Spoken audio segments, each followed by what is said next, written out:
much.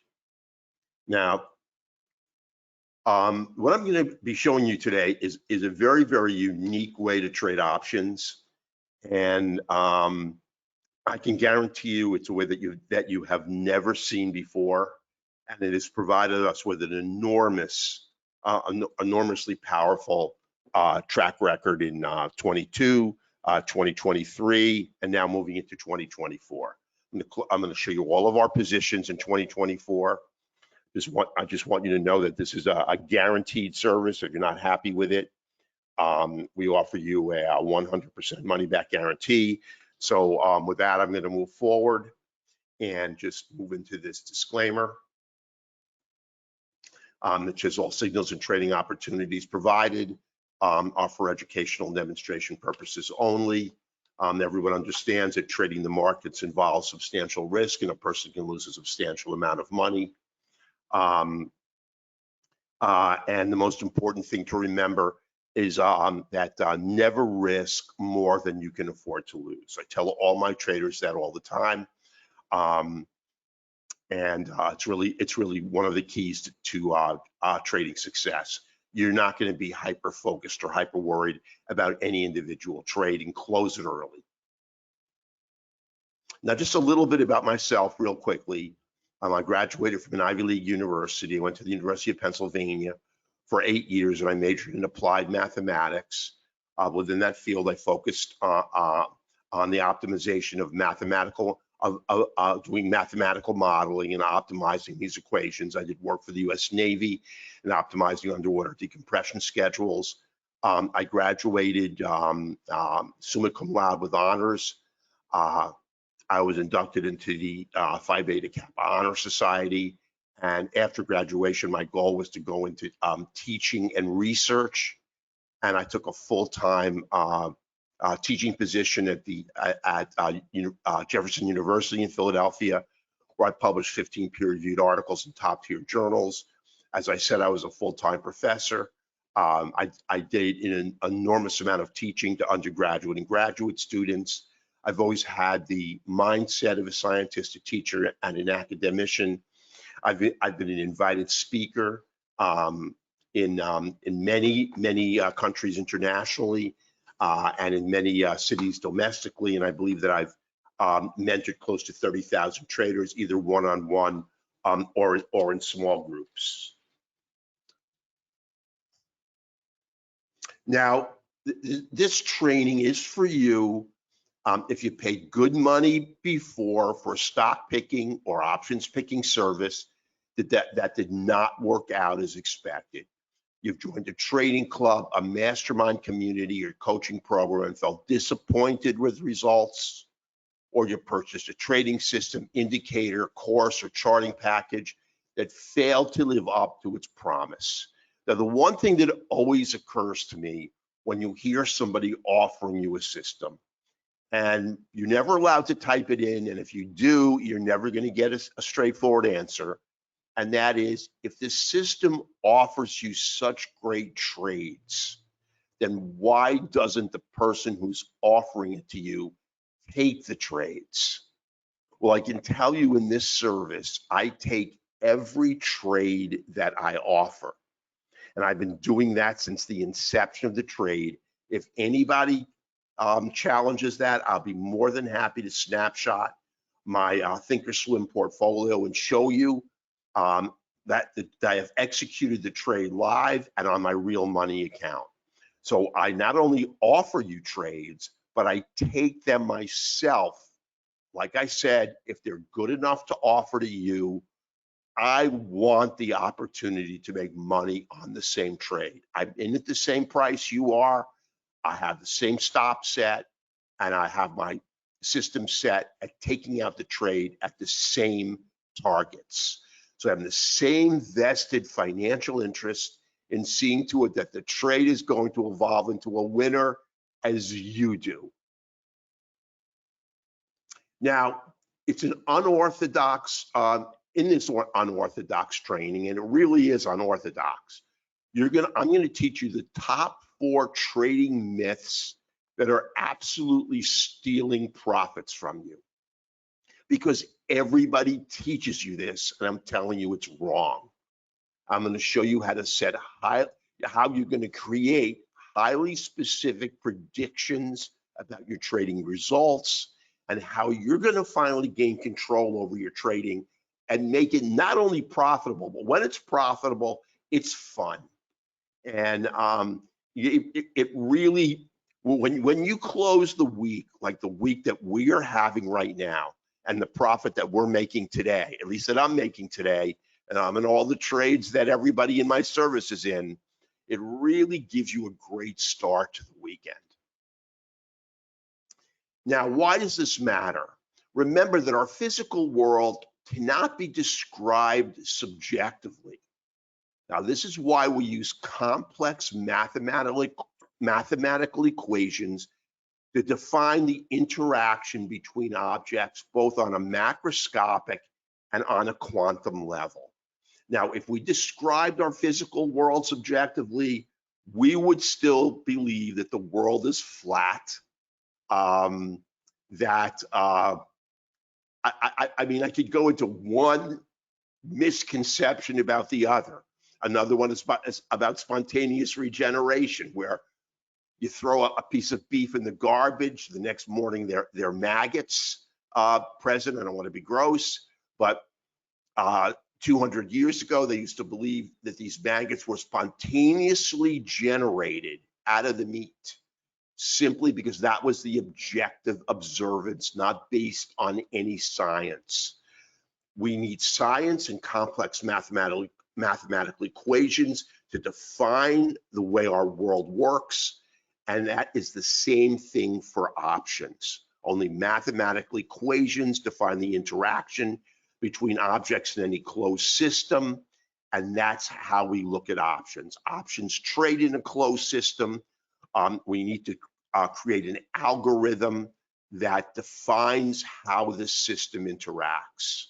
And just reiterating in 3, the stock market is a closed system. And what we have developed is a mathematical equation that predicts the future movement of price. Now, it's based on algorithms. And I'm going to ask you, I have the chat window open. Does anybody know the difference between an algorithm and an indicator? Now, you can have a complex series of indicator assessments that define when you take a trade, or you can have a complex equation that's set up with a number of algorithms. What is the difference between an algorithm and between an indicator? If anybody has any idea, I'd like you to type it into the chat.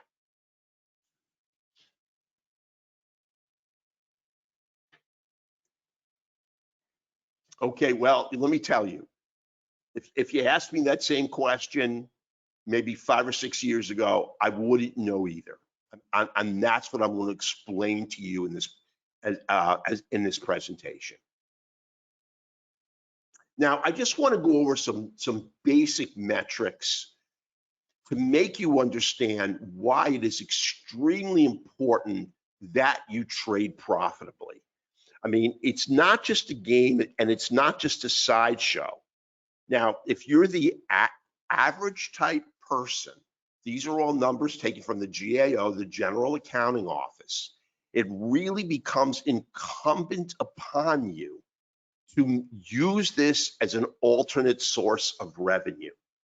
The average household saves only $6,000 a year. That is very, very little, a very small amount of money. In essence, the average household is essentially living from paycheck to paycheck with a few pennies left over. Any retirement shortfall, honestly, is your fault. It's because you haven't prepared yourself on a financial plane to deal with your future. Now, if you're 30 years old and you're listening, you have a great future or long-term horizon.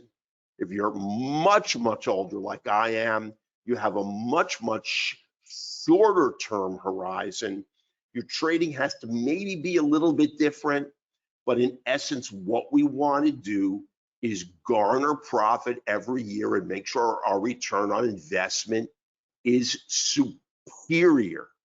Now, retirement seems like a far off dream to many of us who are, obviously in our 30s and 40s, but to many of us in our 60s, it seems like we have to work forever. And again, I stress, if that is the case, I'm telling you, you haven't prepared for your ultimate retirement, but it's never too late. So, based on the GAO, when you're between the age of 55 and 64, your average savings amounts to $107,000, which in this day and age amounts to essentially zilch. You cannot retire on $107,000. That's what the average household has if you're between the age of 55 and 64. And it's just my personal feeling that it's not going to get higher after the age of 64. So this is a serious business that we're engaged in. We're not messing around with lagging indicator analysis. I'm going to show you exactly what we do, because it's incumbent upon us to provide ourselves with a return on investment month to month that's compounded on a yearly basis, that provides us with a really optimal return on investment. That's what we want. Okay, Terry, let me see. An algorithm is a set of instructions. An algorithm said to create an indicator.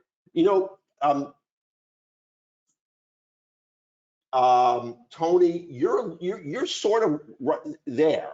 Is an algorithm is a set of instructions, but I'm going to show you how an algorithm is set up, okay, and how it delivers you these instructions. But you're on track, because an algorithm is sort of a complex assessment of multiple markets that provides us with a leading analysis. And I'm going to show you a series of algorithms that we use here at Rightline to create really, really stellar options trades. Now, right now we have an open portfolio of 6 options that are really doing absolutely outstanding. I'm going to show you all the trades we've closed out in 2024 to year to date. And we're going to be sending out 2 new trades on Sunday. We only have 6 open positions. I like to run with about 8, 9, sometimes even 10. So we're short a few positions, and I already have my my sight set on a couple right now. Now, the alternative is not working either, because what you get, and I listened to a lot of webinars. I listened to a webinar yesterday. I never mention names because I don't think it's a professional way to provide a webinar. I don't diss people by name, but I'm telling you, the information I got was so contradictory and confusing that when it was over, I knew less than when I started. I felt like it sucked information out of my head. Now, the price of the program was $10,000 for life.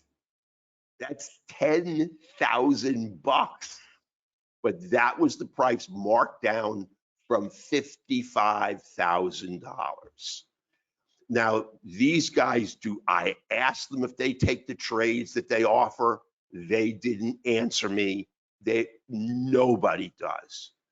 Now, you're going to get inconsistent, emotionally draining trading results, and you're going to have a lack of direct control over your outcomes. I'm telling you, that is going to change. Now, I just wanted to show you one thing that is just never mentioned, but you should never forget. You have to remember the power of annual compounding. Now, in options, obviously, the amount of interest that a company pays is really not important. So when I say compounding, it's how much money we make on a year-to-year basis. And I just want to show you the power of it, because it's never stressed, because everybody stresses these 600% overnight winners, you know, these massive gains that if you were to get them would require enormous risk. Remember, to create enormous reward like that, if these trades really even exist, I mean, since I don't ever see them evolve in front of my nose in real time, I don't know that they're actually not just thought up out of thin air. But if you can make 600% overnight, you could potentially lose 600 overnight. So let's just take a look at $25,000 that you start with. Now, if you accrue, this is over 15 years. So if you make 5% per year over 15 years, your money will double. If you make 10% per year over 15 years, your money will go up 400%. If you make 20% per year over 15, that 25 becomes 385,000. If you make 30% per year, you're over $1 million. And if you make 50% per year over 15 years, you're over 10 million. Now, this is sort of an instructive slide to show you why we fight for every percent we can on every trade we take, because ultimately it matters. Whether you make 30% on a trade or 32%, and I'm going to show you a trade where we made over 600% on a trade that didn't have a lot of risk, because I don't believe in taking risky trades. But it's on IBM. We booked over 600%. I got that in my portfolio. I can tell you it's a real trade. So we fight for every percentage because over the course of time, it matters. And you can see when you can take those and you annualize those, it becomes an enormous amount of money.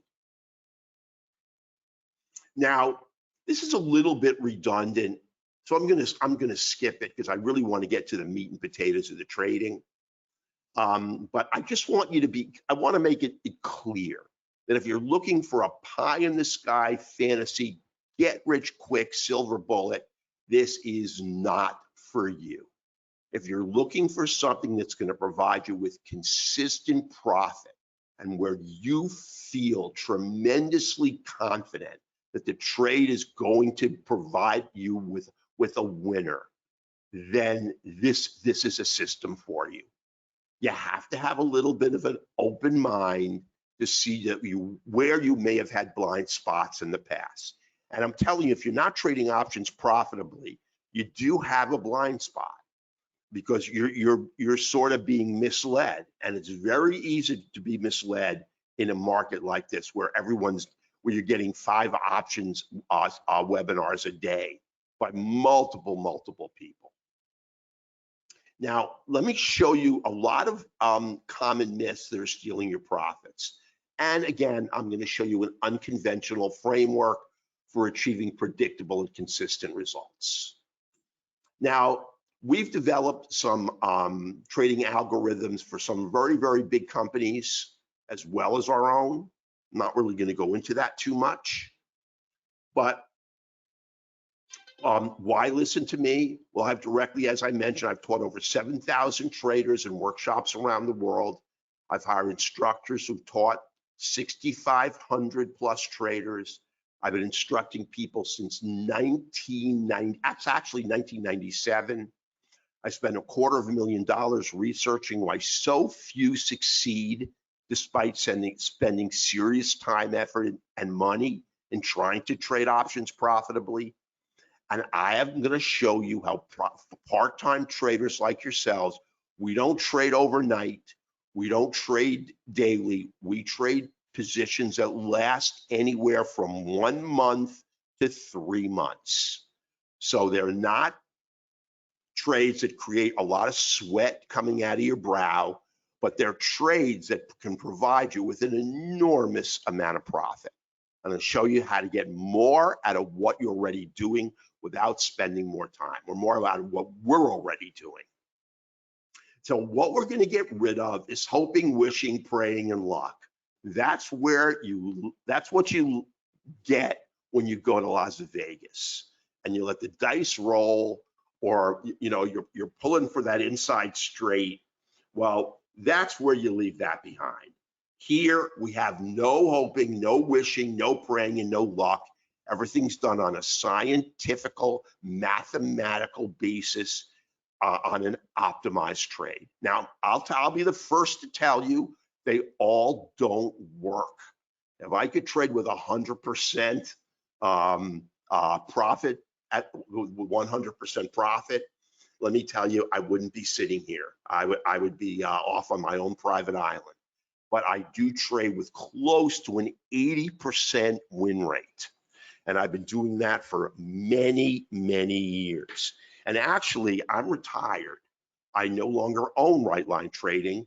I'm an independent contractor for Right Line Trading, and I trade options on a longer term, swing term basis for Right Line. And the reason I've retired is because I have hit my profit objectives. I have all the money I need to retire, all the money for my family to retire. And what I do out of the love I have for trading options. I also want to make money because I want to be paid for my time, but this is really a part-time effort for me, but it is a labor of love. And I probably spend an inordinately large amount of time doing it because I really have a vested interest in providing you with great trades. And since I'm taking them with you, and I don't take small positions, I can tell you right now, I'm able to asset allocate a significant amount of money to trading options. I want these trades to work. Now, what you need is predictability and consistency, obviously. Now, again, I don't want to be redundant. It's a little bit redundant about not having a holy grail system. Nothing solves every problem, and nothing will make you 100% winner.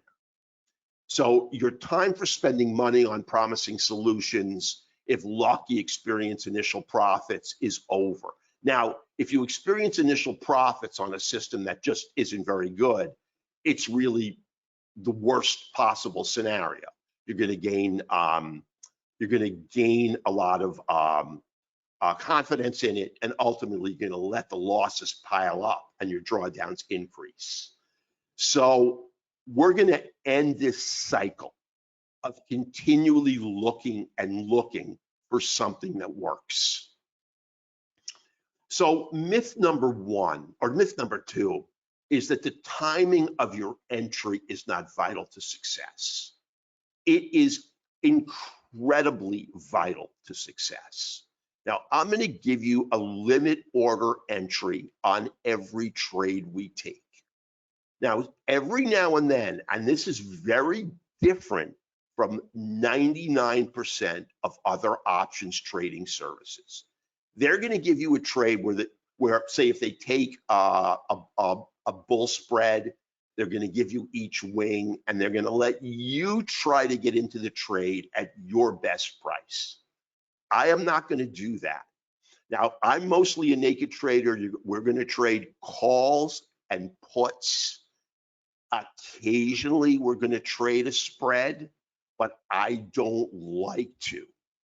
And I have researched this for over 10 years, and trading spreads blunts your profit curves immensely. I am only going to take a spread trade if the cost of the position is inordinately high and I'm forced to. Otherwise, this is a service that's composed of buying calls or buying puts.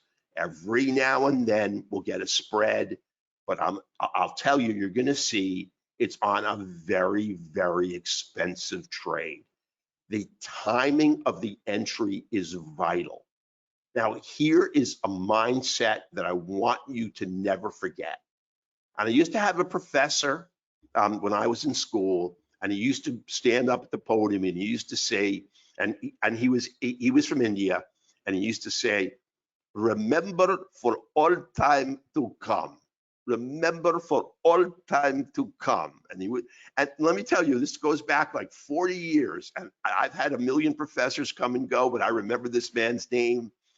And what he was referring to was the fact that when you set a limit order, you're essentially telling the market what you want.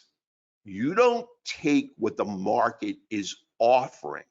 You make the market give you what you demand. If the market is not going to come down and take your limit order, every now and then we lose a trade. It never comes down and hits our limit order. Now, if I don't get filled on the trade since I'm in it, I know that no one got filled on the trade. It's very easy for me to follow whether you get in on a limit order. All our targets are limit orders. The key, though, is never accept what the market is offering. You demand something from the market and make it give it to you. And if the market won't give it to you, you don't bite. That is the key. You protect your downside with a stop if the trade is executed, and then you make the market give you your target trades. Don't settle. And that's what most traders do. Now, it really comes down to having the right tools. You don't try to hammer a nail with a screwdriver. No matter how hard you do, maybe the nail will go in, but it's going to be bent and it's going to be crooked. So you have to start off with the right tools. When I saw this slide, I really loved it. So I just wanted to throw it in, but it really does make an important point. You don't have the right tools to start, you're never going to gain profitability. Now, myth number 2 is traders don't need to win most of their trades to be profitable. Now, a lot of traders with their systems say that because they can't win most of their trades. And I'm going to give you another reason why in a second. But the fact is, you do have to win most of your trades. Now, I can't give you an exact number, whether you need to win 60% or 65%. We win upwards of 80%. And we have a tremendous margin so that we are very profitable traders. I can't give you where that break even is, and I'm going to tell you why it's not known. And this is another myth that I want to show you. So you do need to win most of your trades. Please don't listen to what these guys tell you, where you have to win 50% or you have to win 40%, or you can be profitable winning 33% of your trades. You cannot. It has to do with the risk to reward, and I'm going to talk about that in a second. Because your mindset about the methodology that you have to trade really works very fundamentally to provide you, to make you a profitable trader. Now, you don't need to know all the stuff all the time, and this is really key. You don't need to know all the hot tips, all the indicators, all the technical analysis, all the financial news, all the economic news, government reports, blah, blah, blah, blah, blah. If you did, you'd go nuts. I would go nuts. You have to key in on certain things. The algorithms, though, are reflective of all of these reports. What the algorithms tell us is really a synthesis of all this information, and it spits it out in a mathematical way that we can interpret easy. So we don't have to read 10,000 words and 25 reports on multiple data feeds. Now, obviously, the results of myth number 4 is you feel overwhelmed, you're going to lose hope. You're going to engage in unproductive and negative inner trading narratives. And let me tell you, your mindset's really important. You have insecurity about your financial future. You feel financial pressure. Filter out the noise. Let the algorithms do the work for you, and you will be a much better trader. You will not sweat it out. I will just tell you, every now and then, I succumb to financial pressure. And when I do, it always comes back to hurt me. A couple of weeks ago, I did it on a trade on Wolf. Now, Wolf is a Bitcoin miner.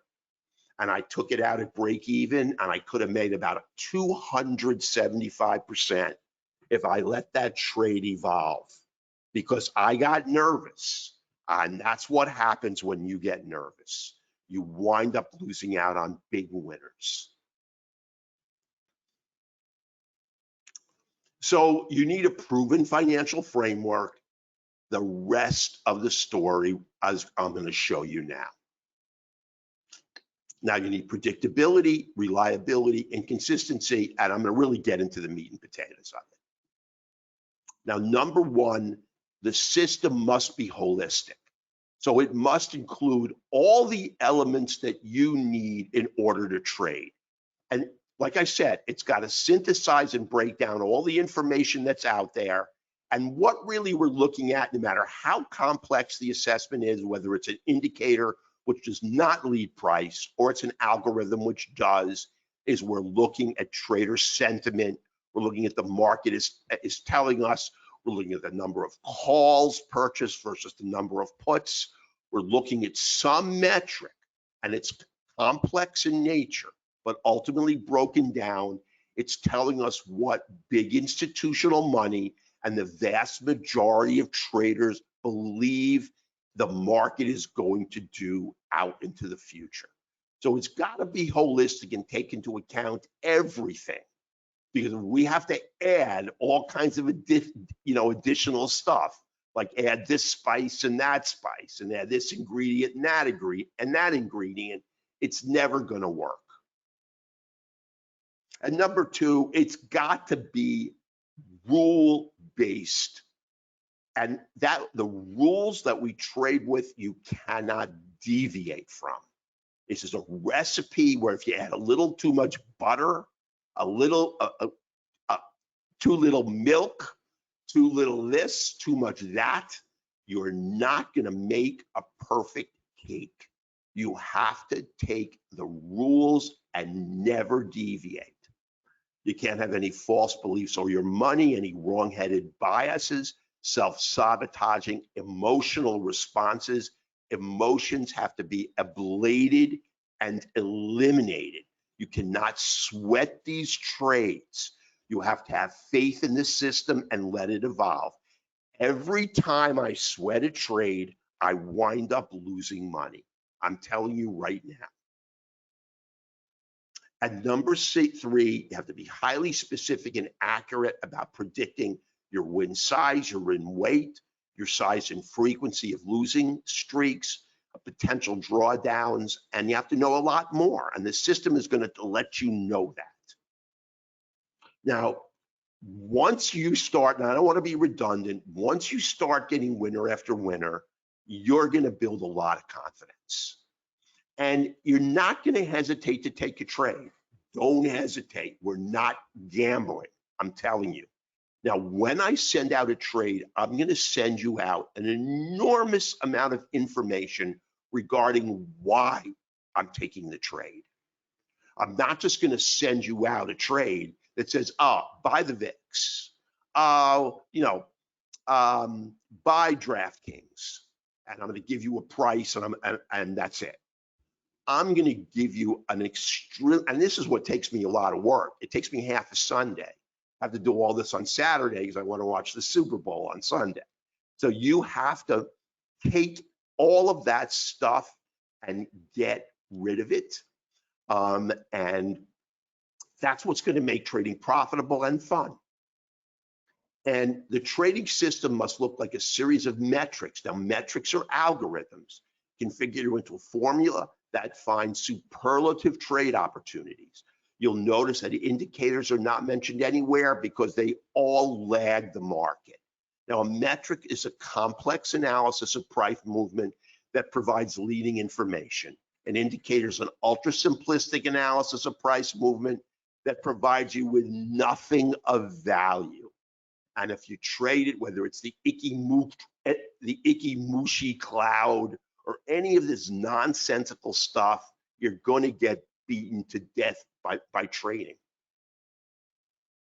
Now, the trading, as I said, and I was redundant here on purpose, has to be formulaic. You have to know the underlying stock. You have to know the exact options entry. You have to know the stop.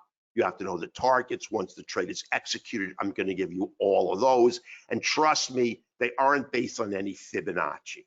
I heard so many people say that if your platform doesn't contain Fibonacci levels, then you're nuts. Well, the fact is, if your chart does contain Fibonacci levels, that's where you're nuts. Because the market's going to tell you where price is going to go, and it doesn't care about Mr. Fibonacci, who was a brilliant mathematician who lived 400 years ago, who didn't know anything about the stock market because it hadn't been invented yet. So let's get rid of all of that crap, excuse my expression, because that's what it is. It's trading crap.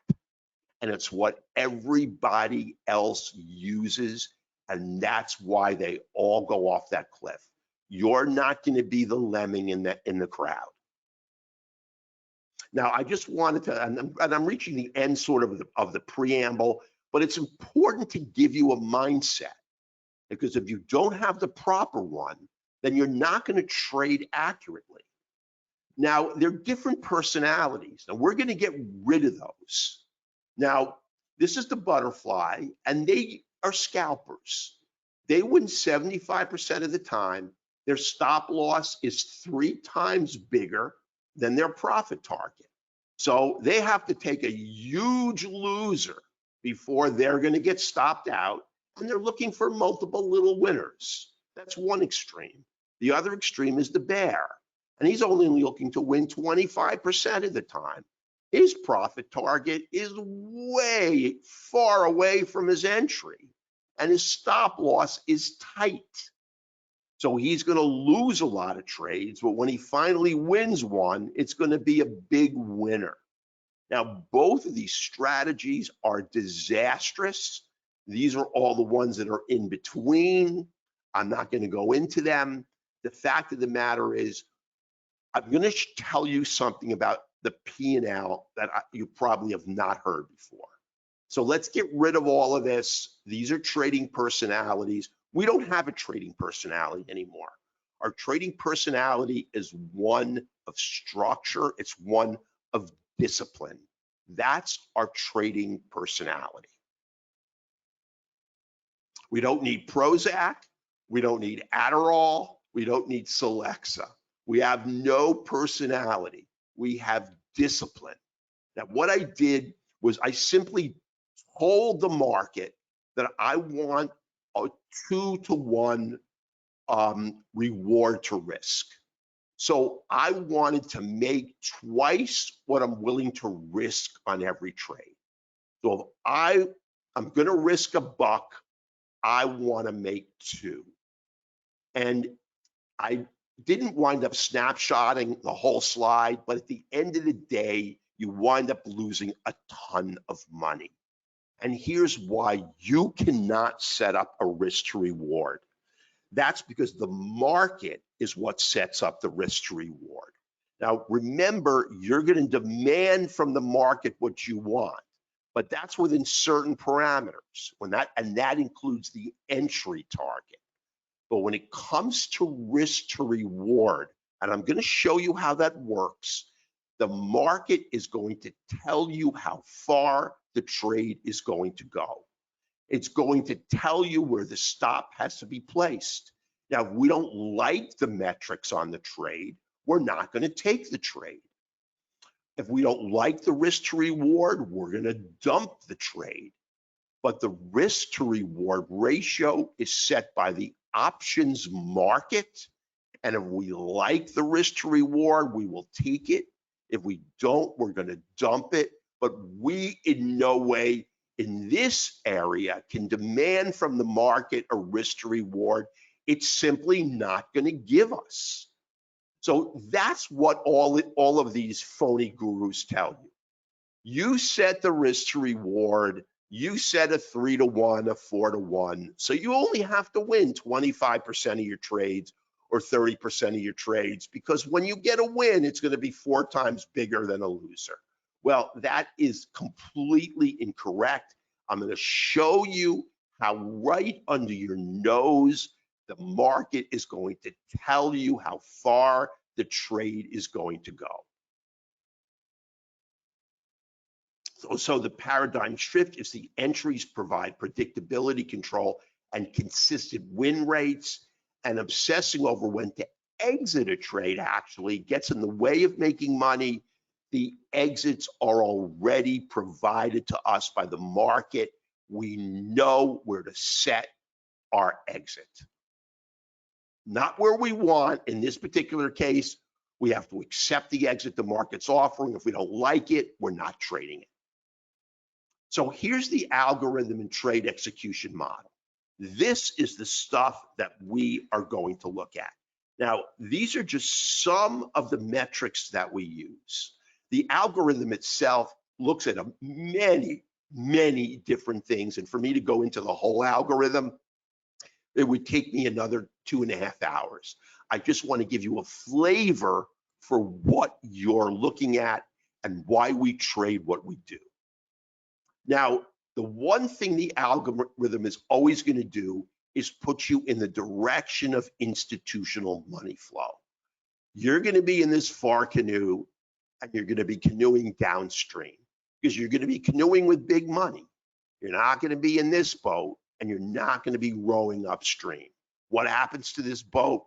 The current turns it around, and has it moving in the opposite direction, and that's when you're going to get stopped out.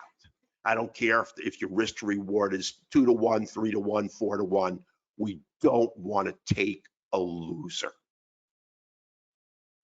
Now, we call our algorithm, we call it the machine, because the machine is going to tell us on an objective basis, not based on my gut feeling. My gut is really worth 2 cents in trading. What I feel the market is going to do is almost exactly the opposite of what the market tends to do. Like, I've been calling a top, I don't know, for a month, but the market is not topping out and the machine is telling us it's not going to top out. So last night I sent out a short trade and canceled it early this morning. The machine in the early morning at the open in pre-market told me that the trade was likely to lose. So I sent out an urgent newsletter update to cancel the trade, and look what the market's doing. I haven't looked at it since I started this, but when right before I started this webinar, it looked really strong to the upside. And what I had done is sent out a short trade on the SPY. That was canceled. Now, it looks at many algorithmic assessments that are formatted into an algorithmic equation. Now, the difference between an algorithm and an indicator, we already went over. Now, this is your first algorithm. Now, it's called a heat map, and you may have seen this before. This is a complex assessment of multiple markets that tell us what the massive abundance of traders are going to do. Now, normally, a heat map should be a bell-shaped curve where there's an equal number of buyers and an equal number of sellers. When it's skewed to the left, we know there's an excess of supply. We know that there's a paucity of demand, and so we know the market is heading down. Now, a lot of these subsectors that you see are proprietary. We have broken them down ourselves. Obviously, some of the standard ones are there. consumer discretionary, consumer staples, energy, semiconductors, communications, things like that. But what this tells us and what this tells the machine is that there's this particular moment, and I'm not talking about what's happening today, because I shot these slides a while ago, is that the market has a tremendous overabundance of supply. And if we take any trade, we're going to take a short trade. We have 6 sectors in the green, 39 in the red. The strongest is a subsector, oil and coal, and the strongest sector is energy. So if we're going to take a long trade, and we just might, if the machine allows us to, it will pick it out of the energy sector, and it's going to go deeper in and take it in the oil and coal subsector. So we're not trading our gut, we're trading what the market is telling us and what traders are telling us, what institutional money is telling us. Now, we obviously have to look at sector and industry strength. Now, off the right edge of the chart, the machine is doing this assessment on a minute-by-minute basis. This is going back months, but I wanted to show it to you to represent what you have to do to get great trades, and when the machine is going to tell us, we're going to set us an absolute stop, but when the machine is also going to tell us it's time to pull up stakes and maybe take profit where we are, even though we haven't hit a target, or maybe close the trade even though we haven't hit a stop. Now, right off the right edge, we have XLC, that's communications, is leading. XLK is tech, is leading. XLY is our third most powerful sector, and I love XLY for 2024. I think it's going to be the #1 performing sector through 2024, but what I think does not matter. Again, that's my feeling, but I don't trade it. And the worst sector is XLU, and that's where huge institutional money seeks refuge when the market is in free fall. It heads into utilities. Utilities pay a nice dividend. We're not interested in trading utilities, except potentially a utility stock short with an options configuration based on a put. Everything else is in the middle, consumer discretionary, and everything else. Now, I just because I think a lot of traders don't understand the difference between communications and between the tech sector. In communication, I just really put this informational bit in information. The communication sector has Facebook, it has Google, it has Netflix. So these are what move communications. Obviously, tech are all the chip stocks, and a lot of the other big tech, the cloud computing, networking stocks. But these are communications, and obviously the obvious ones that are T-Mobile, Comcast, Charter. But the big communications are Facebook, Verizon, and Netflix. I'm sorry, Facebook, Netflix, and Google. Now, this is just an assessment that the machine will give us. What's the strongest sector over a week, 3 weeks, 13 weeks, 26 weeks? But we don't care about this analysis. All we care about is the right edge. And we care about what happens as the trade matures. And we have to make sure that the sector or subsector of the stock we're trading has tremendous relative strength within its subsector, and that sector itself continues to also have powerful relative strength. That's the way to trade with big institutional money, and we need an assessment that occurs from minute to minute. That's why I was able to cancel the trade this morning that I sent out last night. It turned against us in pre-market trading, and we closed it up. The trade went out, my cancel trade went out at 8 o'clock in the morning at market open. You were sitting in front of your computer, and you should be, or you had your cell phone open, you're able to get that email and you had plenty of time to zip that trade up and close it up.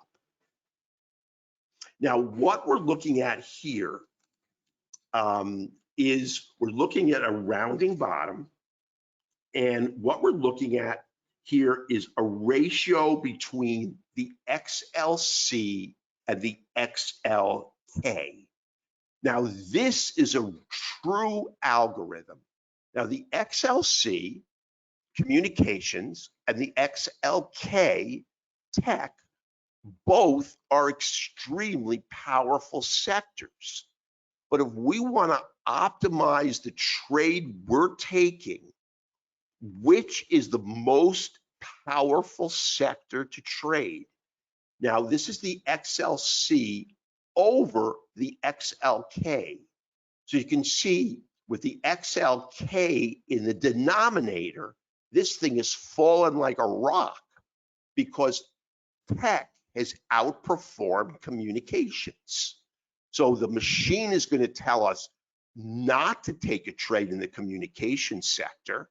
The best and most advantageous place to take a trade is in the tech sector, even though they're both profitable sectors. We want to trade the most profitable, the one with the strongest relative strength, and that is tech. And you can see how it's creating a rounded bottom here. But we're going to stay with tech over communications until it breaks this resistance line. When it breaks this resistance line, the machine is going to tell us that we're going to move into tech. Now, this is the only thing this algorithm is looking at, and we take no trade in isolation based on one algorithmic assessment. But I wanted to show you what an algorithm does and how powerful it is. This is a leading analysis. And when done off the right edge of the chart, we have a strong handle on what the market is doing. It's going to keep us in the trade when we should be in the trade. Now, what we have here, this is a very simple assessment of the advanced decline line. Now, why is the advanced decline line so much more important than simply looking at the Dow, the Russell, the NASDAQ composite? Because they are market cap weighted indexes. And there's some days you look at the NASDAQ and it's up 25 or 30 points. Now, I have 300 stocks on my hot list based on what the machine is telling me. And there's some days where my tech hot list, which I have in a sector, all my techs, they're all red. But why? But I look at the NASDAQ and it's up. And it's up because NVIDIA is up 60 points. And a couple of other large cap tech stocks are moving the markets upward. And they mislead us. So we can't look at the composite index because it's a market cap weighted index. We have to look at market internals. That's what the machine is doing. Now, as long as market internals stay above this support line, we know that there's more advancers than decliners. Now, the blue line is our 15-period EMA. The green line is our 50-period EMA. You see they break. This red line is our signal line. And right here is where the machine is going to look for a short or keep us out of longs because market internals have broken down. Now, that's not the case right now, but I just want to show you how the system works and keeps us safe and keeps us away from losers. I don't care about the composite index. In fact, the composite index is one of the worst things and most misleading things to look at. Now, this is a tremendously powerful assessment. This is the bullish percent index. Now, the BPI is really an analysis that's set by us. And so for every incremental change in price, now this can be done on an individual stock, it can be done on now every market has an unweighted index. If you find them, you can, if you look for them, you will find them. You can trade them on an index that's not weighted.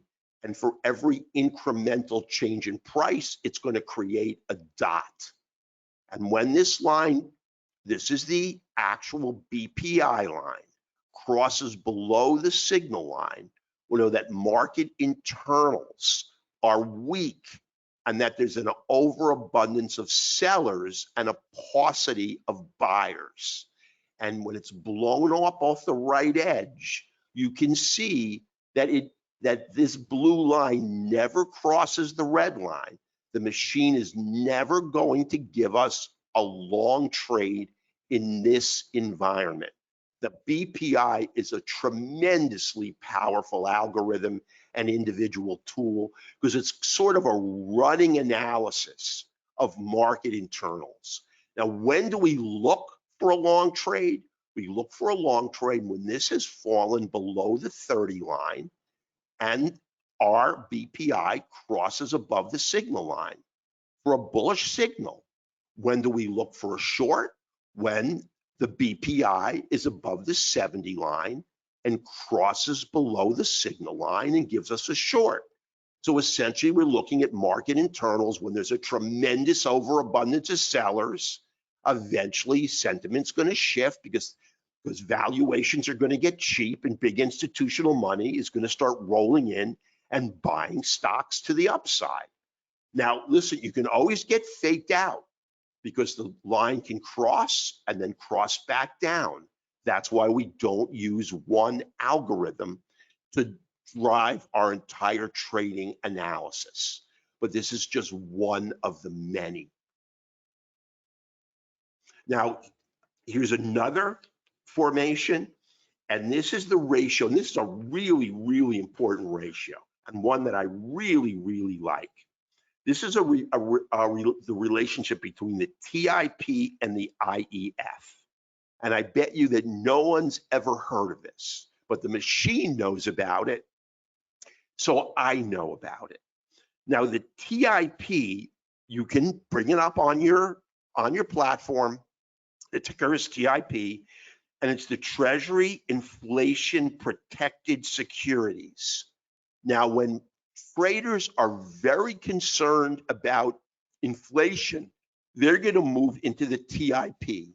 That's where big money is going to move because that's where your money is protected by the Treasury. If they don't, now the return is going to be very small, but it's a safe haven in a massively inflationary environment where the dollar is getting chopped to pieces in value. The tip will always pay at least a half to 1 full basis point above the Fed rate. So you're going to make money and your dollars are not going to erode in value. Now, this is over the IEF, and that's the 7 to 10 year Treasury, and that's a ticker. So right here, the IEF is in the denominator. So on balance, through 2022, traders had no concern about inflation. But now you can see they're starting to have a significant concern about inflation. And we're starting to get that rounded bottom. But no matter what everyone is telling you now, traders still themselves, and look what's happening to the market. The market is rocking to the upside. Does it look to you like traders are really concerned about inflationary pressure on the market? Now, it may be irrational, but we have to trade what the market is telling us. And right now, the market is telling us traders are not concerned about inflationary pressure on prices. And until we break this line of resistance and the tip outperforms the IEP, we are going to be trading the markets as if traders were not concerned. We're looking for a bullish market. And where you can see it's got a rounded bottom. And until this area of resistance is broken, we know that traders really don't have much of a concern. Now, right now in this zone, we're not going to get a buy or a sell signal from the machine because we're really in a period of uncertainty. We've got a bottom here acting as support. We've got a top here acting as resistance. We either want to break resistance to the upside or break support to the downside. We break support to the downside, we can anticipate a further move up. Now, remember, this is not looking what's going on in the market right now. I'm just telling you how the machine is analyzing it. If we break resistance to the upside, it means that now inflationary pressure is weighing heavy on traders, and this is where the machine is going to tell us to be ultra cautious. Now, it may not give us a trade, and it's always better to stand down than to take a loser. So we're going to be very cautious in this market environment.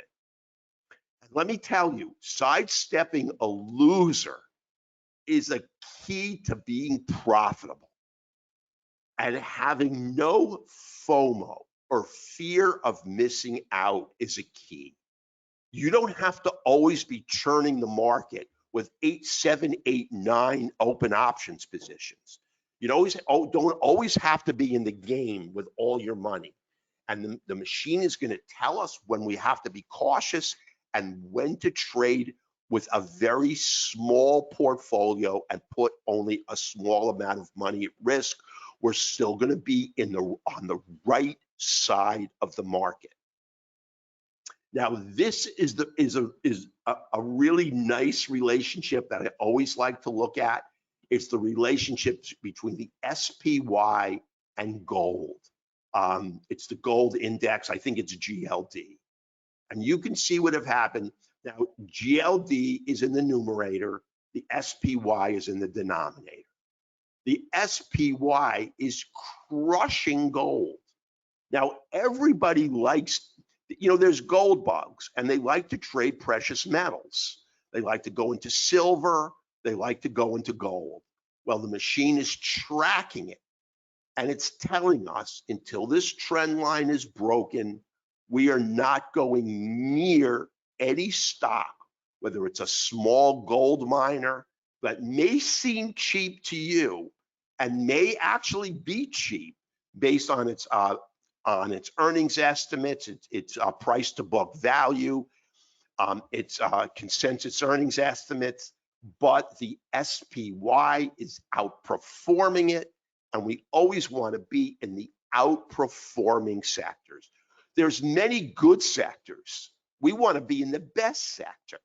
That's why we want to know which is outperforming the other, communications, XLC, or tech, XLK, because we want to be in the best sector.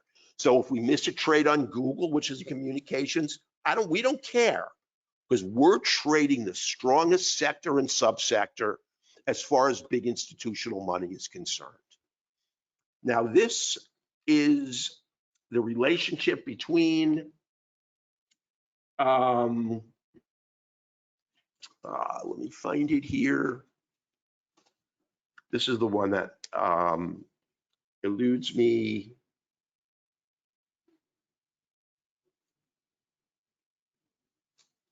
I can't find my notes on this one, and I'm just going to let it go. Now, this is a really, really important assessment. This is an assessment of the FANG stocks. Now, what the market is telling us at the time that this was taking place was that the FANG stocks, FAANG, they were rolling over. Now, remember, this was at the time of the assessment, but right now we're in a position of uncertainty because we're here at the point of control and it hasn't been broken. So what we have is we're in a warning period. Now, I don't believe it ever broke the point of control. I believe it continued back to the upside. But when we're in this position where we're right at the point of control, here's where all the volume is. You see if it did break, it would have a big slide to the downside. And I think the FANG stocks are ultimately going to make that big slide this year, but not yet. The point of control did not break, and the market continued back to the upside. But the machine is watching these stocks because they have such a massive market cap. Here's the same analysis on the Russell. Now, the Russell has just, if you traded the Russell, it would have beaten the heck out of you. Small cap and mid cap stocks have done horrible.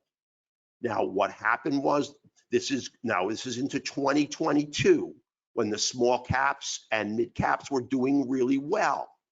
But then they came down to the point of control. Here's the volume weighted average price. It broke, and the Russell and small cap stocks have taken a massive beating. So the machine is going to keep us out no matter what the sector is. It's going to keep us at a small cap and mid cap stocks. Hold on one second. Hold on. I just want to stop this.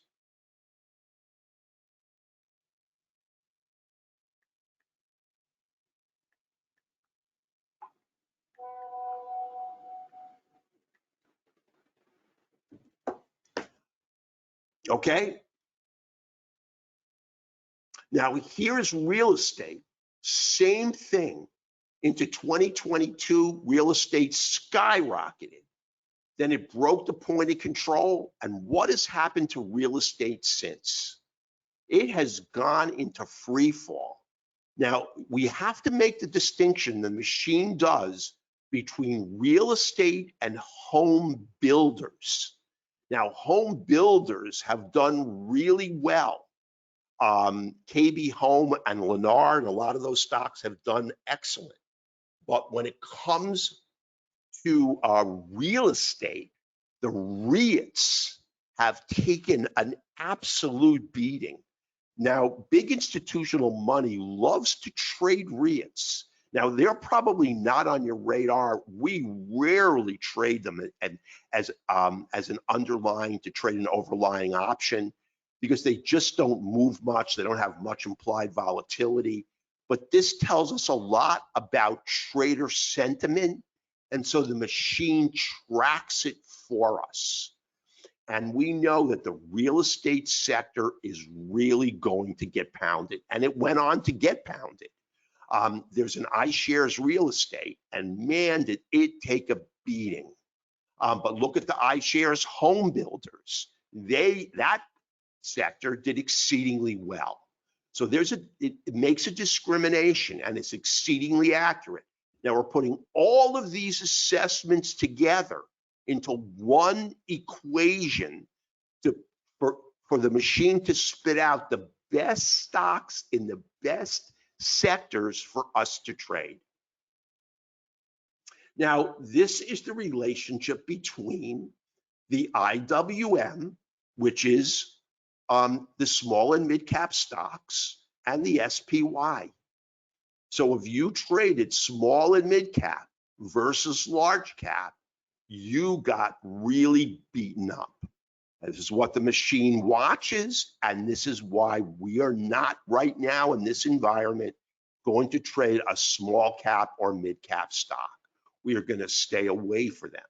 Now, there's an occasional allowance that we'll make, but the machine has to give us the okay.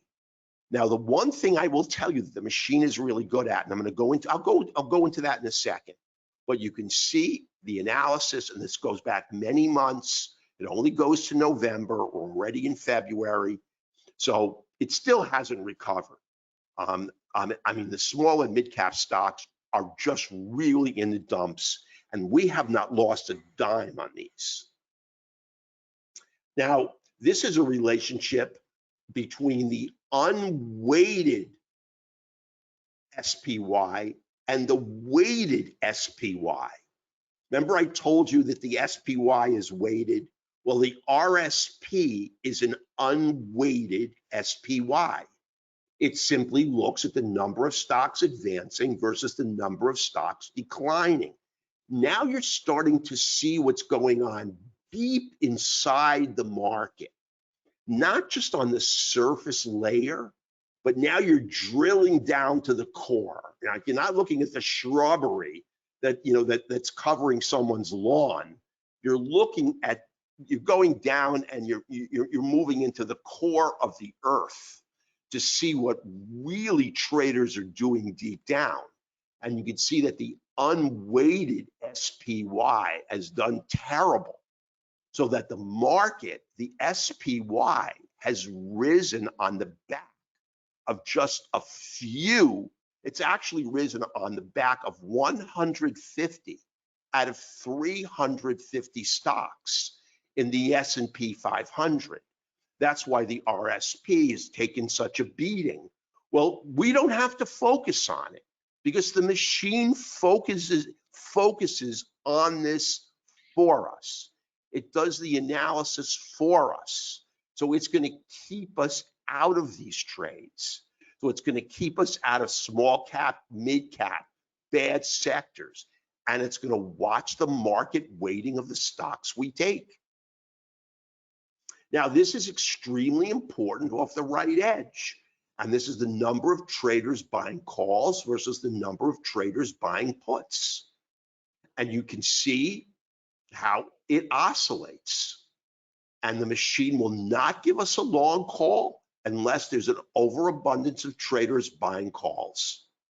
We want big institutional money, not just unusual options activity on one stock.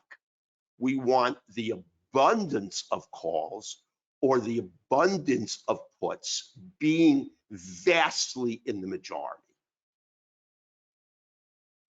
Now, this is a terrific analysis that really, really helps us calling tops. You know, a lot of traders say that they can call tops and they can call bottoms, but this is really the major bottom caller and the major top caller. And let me get out my written notes so I can describe it for you exactly right. Because let me tell you, some of these analyses are super complex. And what this tells us is when the advanced decline line gets so out of line that it skyrockets above the one. The one line is the key line. So right here, all of a sudden, we have a tremendous overabundance of stocks advancing over stocks declining. And you can see it calls a market turn and the market rises. Here, we just get all nonsense. We get that spike again of a tremendous overabundance of buyers versus sellers. And the market doesn't shoot up, but the market drifts up. So it does call market changes, but it's based on a tremendous overabundance of institutional money moving into either advancing issues in general or declining issues in general. Remember, in this particular case, we're not looking at one stock in one sector. We're looking at 19,000 stocks across the board and doing a general analysis of every stock advancing or declining. This is a tremendously powerful analysis for calling market turns. Now, the other thing that the machine tracks is market liquidity. Now, here's global central bank assets in USD in trillions. And this is going back all the way to 2009 through 2022. Since 2022, liquidity has been diminishing. Now, that's obviously a concern. And that's why you have a lot of bears out there saying that the market is going to take a 5 to 10% pounding and retracement. And based on this one algorithm, you can see that the market is cruising for a bruising because market liquidity is starting to dry up. But the index is still heading up. But we have to give pause on this particular algorithm alone. And then finally, this is something that almost nobody looks at, but we pay close attention to. It's trucking employment for each cycle. And what I wanted to show you is how well it works. Here was the 2000 crash. Here was the .com crash. And look what happened to trucking employment. It fell like a rock. Here was the 2008 real estate collapse, where Fannie Mae, Fannie Mac, they loaned a ton of money to investors for homes that had marginal credit lines. They all went into a foreclosure and the market imploded. Look what happened to trucking employment. It collapsed. When companies anticipate that inventories are going to be moving off the shelves fast, that consumers have a ton of money to spend, they're going to get those truckers on the road and they're going to have them moving supplies. When they feel that they have an overabundance of stuff on the shelf, they're going to lay off truckers. They're going to tell them to hold up. We can see that we're in a market right now where we're heading in that direction. So this metric is telling us caution, caution, caution. Now, this is just Bitcoin. It's a simple chart. The algorithm has to track Bitcoin because it's a market of tremendous liquidity. Now, I didn't send the trade out on Wolf. It's one of the rare trades that this machine told me that I didn't send out. I normally never do that. I don't know why. I should have done it because Wolf is up literally about 60% on the stock. It gave the signal when Wolf, which is a Bitcoin miner, was trading at $1.60. Wolf is now trading at about $2.30. The underlying option would have gone up about 200 to 300%. And I don't know. See, that's what happens when I try to overanalyze the machine. I didn't feel comfortable about the trade, even though the machine spit it out. I took it. I bailed out of it at break even. I bought it I bought the option at 10 cents. I sold it at 10 cents. I don't even want to see where it's trading now because the underlying stock itself is up 60%. But we always track the direction of Bitcoin versus the USD. So that is all technical analysis based on looking at algorithms. We have to look at fundamental analysis, and I'm going to make that very simple because I don't want this session to go. It's already at 2:30. It's gone too long. So I'm going to go all the way down to something that's extremely important that we look at. And I'm going to skip this slide. Now, I just want you to know that if you traded with us since 1988, now this is back tested, but when you start moving around 2008, 2009, when the newsletter came out, you would have made 21.7 million now this is the back tested with forward testing. That 10,000 initial would have gone to 21.7 million. That's because our trades outstrip those of the S&P 500 by such an enormous magnitude that we are in the cream of the crop stocks, and we're always going to be in them. Now, I wish I could say they work every time. They don't, but they work the vast majority of the time. Now, here's what we look at that's really important. We're not the only, we're not the only algorithmic assessment that looks at it, but it is very, very important. Now, this is a fundamental analysis. When brokers consistently start increasing their consensus earnings estimates for the quarter on a stock, what they're telling us is they believe that the company is growing earnings to the bottom line. And what is most likely going to happen to the price of the stock? It's going to rise. Now, this is BWS, and this is an old stock we traded, but this analysis holds true to this very day, and it is extremely valuable. Here's LXU. Consensus earnings estimates were continually revised to the upside throughout the quarter, not just by one or two brokerages, but by multiple brokerages.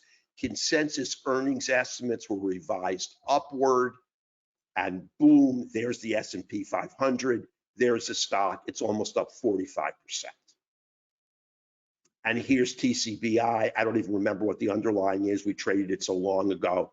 But there is earnings per share estimates, consensus earnings estimates. They believe the company is growing. I mean, I'm looking at quite a few of these. If I do not see that the majority of brokerages are revising earnings consensus estimates to the upside, that's our key fundamental metric. I will not take a trade based on any technical metric at all. Our fundamentals and our technicals must be in alignment. The machine is looking at this. Earnings per share must be increasing sequentially. The brokerages must be telling us that the company is growing. They believe that they're doing and executing everything right. And they believe that ultimately when their earnings come out at the end of the quarter, they're going to be stellar. Those are the stocks we want to trade. So this encompasses everything. And if remember, I told you about all that noise, all the stuff that's out there, all the reports, all of that massive amount of information. Well, it's all boiled down to this, because this is what traders are telling us, and this is what the guru, the real gurus, and we're not looking at one, we're not just looking at Merrill Lynch, we're not just looking at Mizuho, we're looking at a dozen or more brokerages revising earnings estimates to the upside, and those earnings have to be big revisions, not by a penny, but bigger than that. You know, and we look at the percent. So that all has to be in alignment. Now, I'm just going to show you a couple of trades we took, and then I'll show you our performance. Now, one we took was on Spotify, and man, did we kill that trade. Now, we took it right here, and the market, I'm going to tell you why we set a high of 180 as our target. Now, we traded right. Everyone's scared to trade through earnings, but we're not scared, because if brokerages are revising earnings estimates upward, then it's very likely that consensus estimates on the stock are going to get beaten. And so far, every stock that I have traded through consensus, through earnings, have beaten their report. Now, one stock just didn't fly, and I'm going to show it to you, is SkyWest. We only got 16% on it, even though it really did well. I can't tell you why.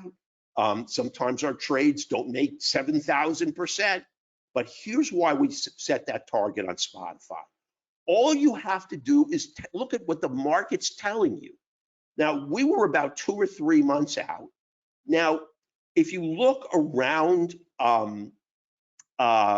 any given, if you look at any, this is Thinkorswim, and you look right here, the price is 167.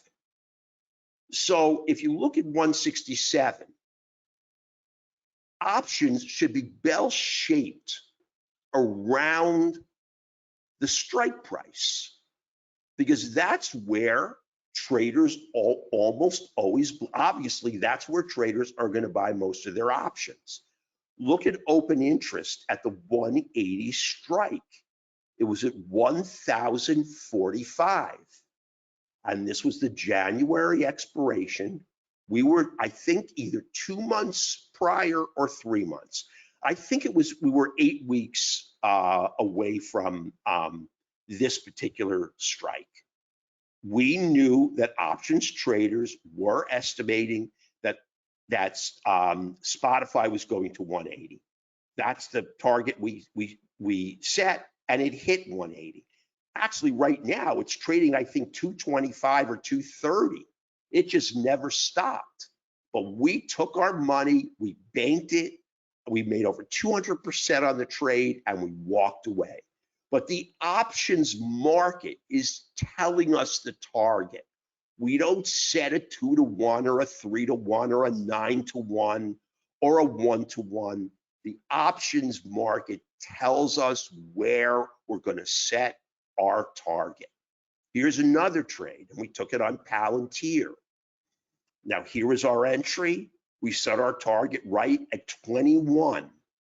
Now, at the time, I had a complex trade. Everyone had it that was sent out, that was already in. And I tell you, I trade the system live, and this is my live portfolio. Why did we set 21? Look at the 21 strike. Look at the options. There's 16,000 open interest at the 21 strike. This is where the options market is telling us that traders are betting that this stock is going to go to. And when you get this kind of skew towards this 21 strike, these traders, this is institutional money, they're rarely wrong. This happens on every trade we take. When the machine spits out a trade, I'm going to go into the options market. I'm going to look at the skew. I'm going to see where we've got that huge spike in open interest. That's where we're going to take the trade. If it's a 2-week trade, I'll take it. 1 month, I'll take it. If it's a 6-week, I'll take it. If it's a 2-month, I'll take it. But I want this massive skew in open interest. Nobody else does it. And this is what the market is screaming at you to tell you 21 is your strike price. It could go further, but it's very likely to hit 21. And that's exactly where it did on the wick. Went to 21.85. Now, when I pulled this from somebody else's webinar, again, I do not give out, and I'm coming to the end because this has been way longer than anticipated. I'm sorry for that. And I really appreciate your hanging in there. And everyone really has. When you start looking at advanced options, $2,000, debit spreads, verticals, butterflies, calendars, diagonals, bear calls, bull calls, iron corners, broken wings, naked calls, and puts, covered calls, I tell you, run. You don't need these trades. I'm telling you, being what I call a naked trader is the optimal way to trade. 95% of our trades, we want to buy a call because our upside is unlimited and every spread caps our upside. We buy a put, our upside's unlimited. We buy a spread, it caps our upside. Yeah, it may be cheaper, but if I believe the trade is of merit and it's going to run, I'm going to risk a little more money to get an unlimited upside reward. I'm going to set my target where options traders are telling me the price is going to go. And that's the target I'm setting in my Thinkorswim portfolio. And that's the target I'm sending out to you. We all trade together. We're in the same canoe. When we take a hit and we take a loser, I have a bruise, I have a hematoma on my head, just like we all do. And occasionally we will take a loser. But let me tell you, we rack it up. Take this stuff and throw it in the trash can where it belongs. Every now and then, one of these trades will be optimal, but it is tremendously few and far between. And the best thing for you to do is focus on one strategy. The one other strategy is selling calls, but we don't do this in this service. We buy. Occasionally we'll buy a spread when the options are incredibly expensive. Now, I'm not going to really go, this is all the membership details, but I send you out everything. Now, I have already sent out so many alerts this week that I get writer's cramp every single week. I baby you through these trades. Now, our flagship newsletter goes out on Sunday night, and that's where I tend to take most of my new trades. But I'm going to take trades during the week as well. You have to be sort of glued to your phone or glued to your computer. Check it once an hour, because I'm going to set a limit order, and it's not going to be, 1/2 cent away from execution, because I want the market to come to me. Sometimes we've waited 2 or 3 days for that to happen. So there's no incredible urgency, but be sure to check it at least a few times a day. I don't send out text messages because I don't have any help here. Since I am retired from the company and I'm doing this as an independent contractor, and because I love it, that's why I do it. But I am going to send you an email as soon as something comes up that changes the sentiment of our trade. I'm going to set our targets, our stops, everything. You're going to trade with me. Now, here's our closed trades for 2024. Now, we usually wind up with almost 200 closed trades a year. Now, on Enphase Energy, we took it short. We made 32%. And I don't take many trades short. International Business Machine, we made 597%. Now, that is accurate to the exact, because that's what I made in Thinkorswim.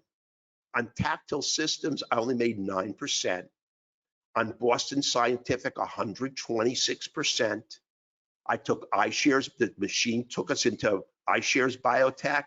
We lost 41%. SkyWest beat earnings, only went up 16%, is all I got.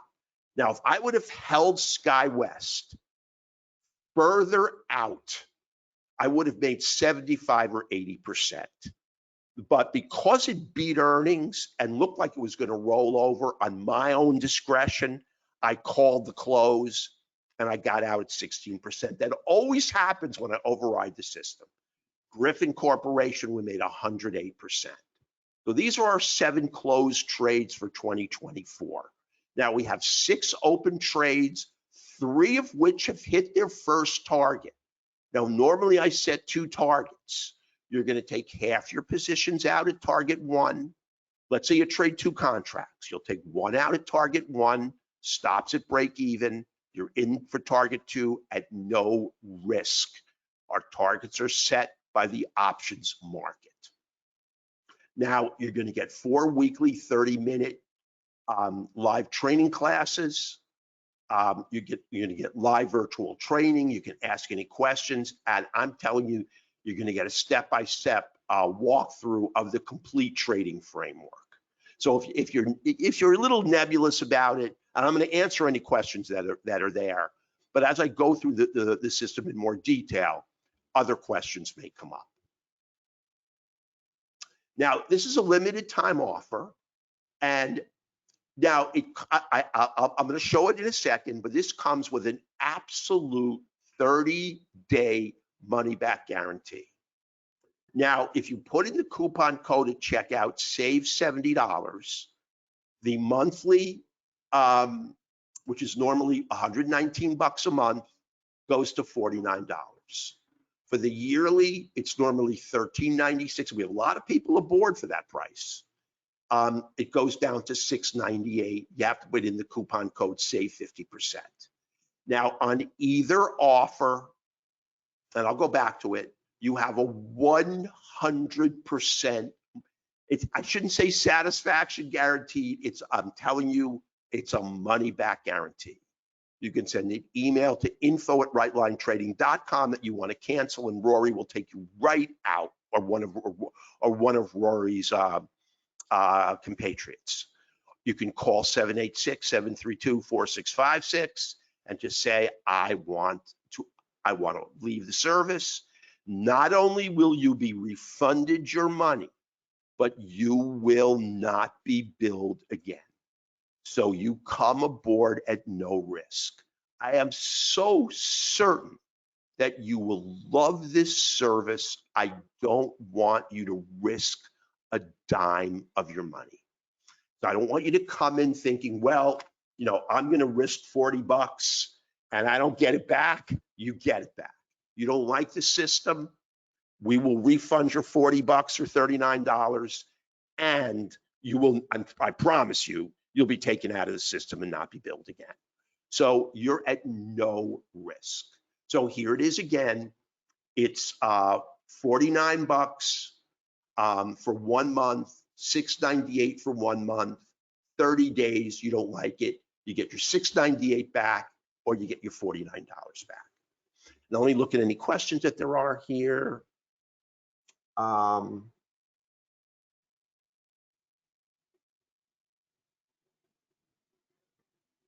Yeah, Alan, that was their mishap, let me tell you.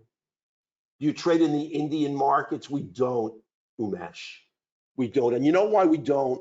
The algorithm would work in any market. The only reason we don't is because most traders don't have a data feed for the Indian market. And so we just don't monitor it. Listen, it's going to work. It's going to work on the DAX. It's going to work in the Indian market. It's going to work on the Hang Seng. It's going to work on any market.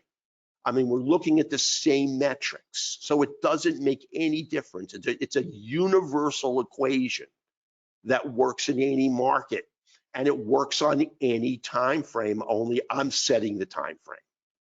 So because I'm the one that's offering you the trades, and I set a time frame purposely so that we're going to take a trade that usually lasts from about 1 month to 6 weeks. My goal is not to day trade or short-term swing trade. I leave that to David Weiss. He's an awesome trader. He's with Rightline. If you want to really take short-term trades like 2 and 3 day trades, you go to David. He will hand you a boatload of winners. But if you don't want to be glued to your computer and you want to swing trade, this is the service. Listen, Umesh, the Indian stocks in every market are driven by trader sentiment. That's all it takes. This is all this system is doing. It's taking trader sentiment and looking at it in a very complex way. There are brokerages operational in India that look at earnings estimates. Every company on the Indian markets, and I just forgot what they're called because I'm blocking on it, they all have their analysts, and they're gonna all come up with consensus earnings estimates. They all have quarterly reports. The system works identical, only I'm not selling the system, I'm selling the signals. But it would work on any market. So you say you give entries, exits, targets, and stops, adjustments, and only by email, right? That is correct. I don't do texts. I just don't have the manpower for it since I'm an army of one, and it's really too hard for me to send out texts. But like I said, there's nothing that's going to be so urgent that if you miss a text, an email, and you move it an hour later, your account's gonna explode on you. It's just not going to happen. That's not the service. That's going to happen if you're day trading, swing trading 2 or 3 days. But when you have a trade that's going to evolve over a month to 6 weeks, sometimes to 2 months, you're not going to get that particular kind of urgent message. But you have to keep tuned to it. And the way I do it is I just have my email in my phone. And every hour to 2 hours, I just take a look and see if I've got any email. You can triage this email to one portion of your phone, and you're always going to know if something comes in. I am considering buying, but first I want to see a 2003 trade log with associated equity curve. Listen, I can show you, Eric, every closed trade in 2003. I will send them to you. Just make sure we have your email address. I have an absolute equity curve for 2003. I can show you every open and closed trade. They are archived forever for everyone to see. Okay? Okay, Charles, but you do all of the first. I do everything, Charles. I'm going to provide you with the trade. All these trades that I showed you here, where did I put them?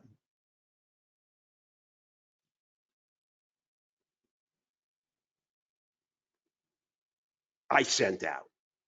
The machine told me to go short on end phase. I did.